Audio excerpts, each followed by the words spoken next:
Nowadays, the biggest problem of any organization is to manage change. सिर्फ और सिर्फ employees ही नहीं है जो चेंज को रजिस्ट करते हैं, बल्कि ऑर्गेनाइजेशन भी रजिस्ट करते हैं चेंजेस को. They both are having their own sets of reasons of doing this. So, Azim Premji has given 10 lessons about how to manage change, and these are as follows. The first one is change decides on everyone equally. हमें हमेशा changes के first science के लिए ready रहना चाहिए, क्योंकि जो change है वो हर इंसान के ऊपर इक्वली आएगा. इट्स नॉट दैट कि उसका जो इम्पैक्ट है वो किसी इंसान पे ज़्यादा और किसी पे नॉर्मल आए. बस फ़र्क इतना सा रह सकता है कि कुछ लोग उसको फास्टर रियलाइज़ कर सकते हैं और कुछ लोग उसको लेट तक टाल सकते हैं. कुछ चेंजेस जो होते हैं वो सडन होते हैं और कुछ जो होते हैं वो ग्रेजुअल होते हैं. जो सडन चेंजेस होते हैं उनको जो अटेंशन है वो बहुत जल्दी मिल जाती है, क्योंकि वो बहुत ड्रामेटिकली आते हैं.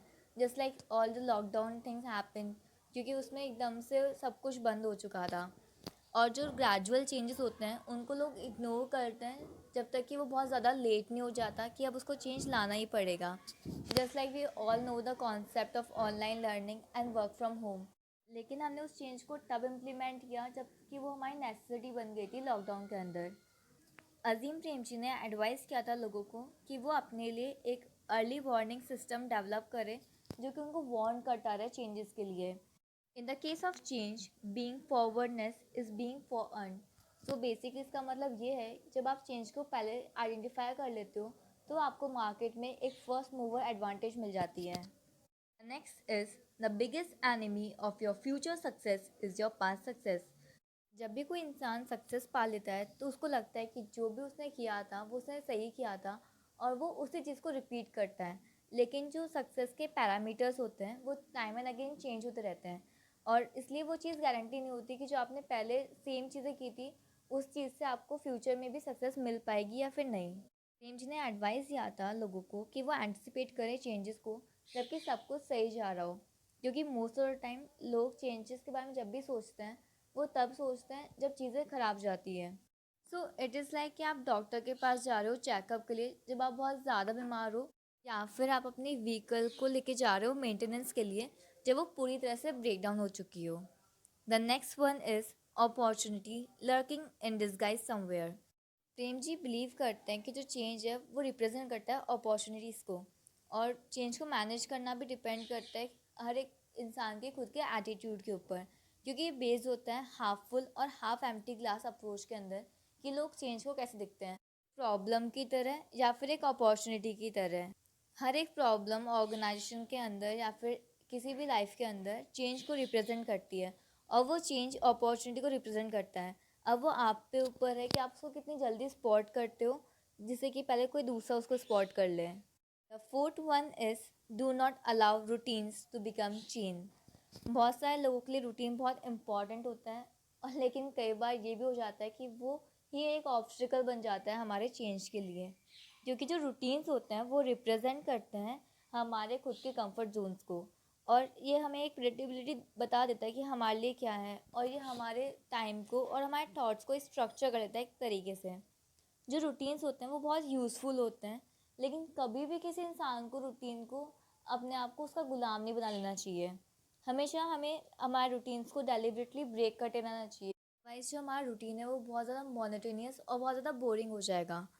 फॉर एन एग्ज़ाम्पल, अगर आपका रूटीन है कि आपको 1 घंटे आपको पार्क जाके एक्सरसाइज करनी है, तो it can be any exercise. अगर आप अपने दोस्त के साथ बैडमिंटन खेलते हो एंड इन सम डे कि वो आपका दोस्त नहीं आया for X Y Z reasons, तो at that point of time आपके साथ क्या होगा कि आप ना बहुत ज़्यादा बोर फील करोगे, या फिर आपको बहुत ज़्यादा गुस्सा आएगा, आपको लगेगा कि आपका टाइम पूरा वेस्ट हो चुका है.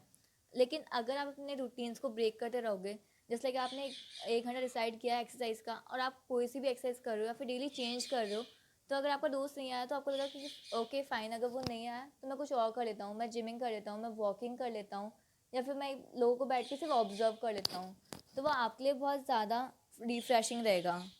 The next is fear of unknown is natural. जब भी चेंज आता है तो उसके साथ में एक इनसिक्योरिटी की फीलिंग भी आती है.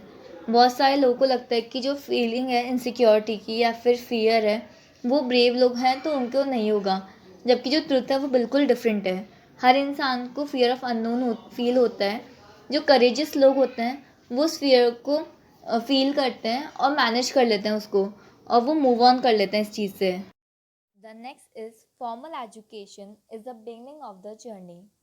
प्रेम जी एडवाइस करते हैं लोगों को about keep renewing yourself, क्योंकि आपको प्रिपेयर करता है एंटिसिपेट करने के लिए चेंजेस को, और आपको रेडी रहने के लिए जब भी चेंजेस आए।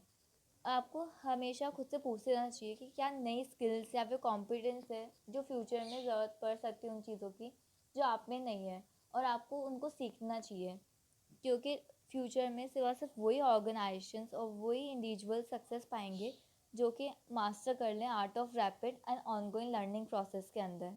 The next one is choose your advisers and mentors correctly. हमें हमेशा उन लोगों के साथ में रहना चाहिए और टाइम स्पेंड करना चाहिए who are open to change, क्योंकि हम जिन लोगों के साथ में रहते हैं हमारी खुद की थिंकिंग और हमारे ओपिनियन वो सब वैसे ही हो जाते हैं।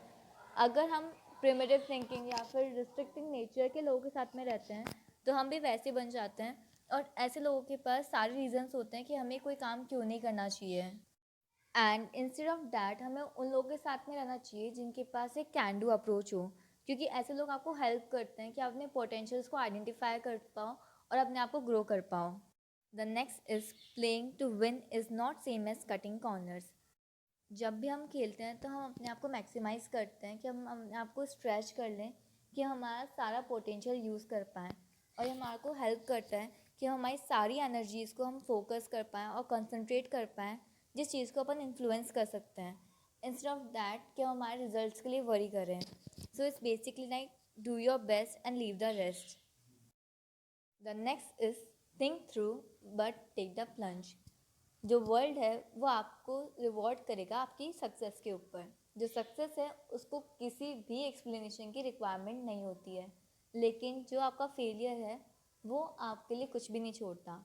जो इम्पॉर्टेंट चीज़ है हर इंसान के लिए वो ये कि वो अपने आप की खुद की रिस्पेक्ट करे, क्योंकि वो उससे सेल्फ कॉन्फिडेंस डेवलप करता है, और हर इंसान का सेल्फ कॉन्फिडेंस जो है वो कांस्टेंट रहना चाहिए, वेदर यू आर सक्सीड और फेल। अगर आप 90% टाइम अगर सक्सेस पा रहे हो that means you are doing fine, लेकिन अगर आप सारे टाइम में सक्सेस पा रहे हो तो आपको ज़रूरत है कि आप खुद से पूछो कि आप रिस्क ले रहे हो या फिर नहीं। क्योंकि अगर आप रिस्क नहीं ले रहे इसका मतलब ये है कि आप अपनी लाइफ के अंदर जो भी अपॉर्चुनिटीज़ आ रही है आप वो सब छोड़ रहे हो। अगर कुछ चीज़ें गलत भी चल जाती है तो भी आपके पास एक अपॉर्चुनिटी है कि आप उन चीज़ों से सीख सकते हो। The next is never change your core values. Despite of जितने भी चेंजेस आपके आसपास हो रहे हैं आपको डिसाइड करना है उन चीज़ों पे जो आप कभी चेंज नहीं करने वाले, that is your core values. आप अपना टाइम लो कि वो क्या वैल्यूज़ हैं आपकी, लेकिन जब आप एक बार डिसाइड कर लो तब आप कभी भी उसको कॉम्प्रोमाइज़ ना करो, चाहे कोई भी रीज़न हो। Integrity is one such values जो कंट्रीब्यूट करती है आपकी सक्सेस को। अब जब आप अपने पेरेंट्स को या फिर सोसाइटी में से और लोगों को आप इंक्लूड करते हो अपने साथ। Do like, share and subscribe my channel.